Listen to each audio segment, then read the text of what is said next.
Bagaimana kita menjelaskan tanda kutip anomali ini pasca putusan Mahkamah Konstitusi, Gibran diserang, Gibran dihujat, tapi dukungan dan elektabilitas Prabowo Gibran justru menanjak, justru menjulang. Mari kita mulai dengan berita dan data. Ini beritanya, judul-judul berita kita kutip di sini. Skandal besar, Gibran Raka Buming Raka dituduh cacat moral, Gerak 98 mendesak diskualifikasi.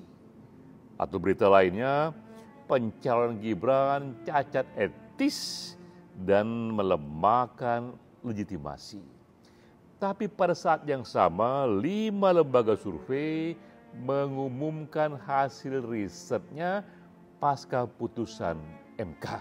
Antara lain Poltreking, Indobarometer, Indikator Politik, Populi, dan LSI DNJA.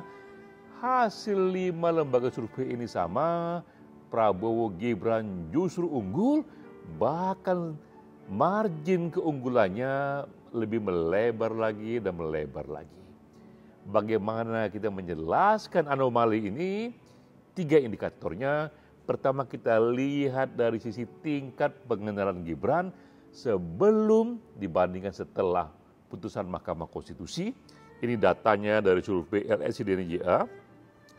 Sebelum putusan Mahkamah Konstitusi, Gibran hanya dikenal oleh 69,4% saja.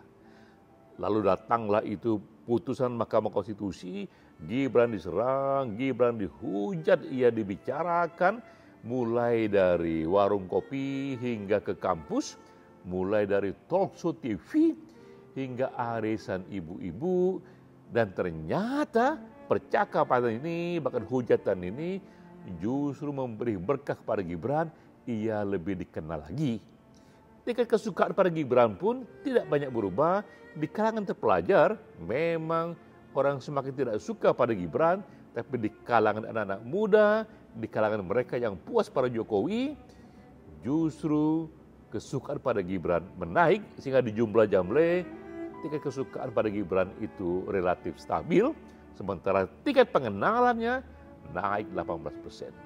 Indikator kedua adalah kita simulasikan antara cawapres yang ada Gibran lawan Mahfud, lawan Muhaimin Iskandar, 3 itu saja Gibran sudah unggul double digit terhadap Mahfud.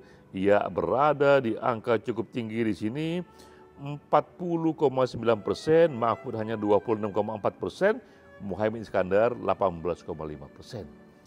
Ketiga, kita lihat juga bagaimana efek Gibran ini di berbagai segmen masyarakat, dan kita lihat di sini Gibran ia bisa mengambil tambahan suara bagi pasangan Prabowo Gibran.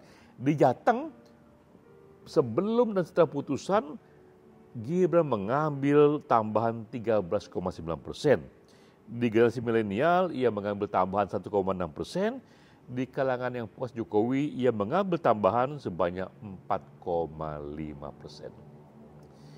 Kita lihat di sini betapa berbagai indikator justru hujatan dan serangan ini memberikan berkah pada Gibran karena Gibran dapat menjawabnya secara elegan.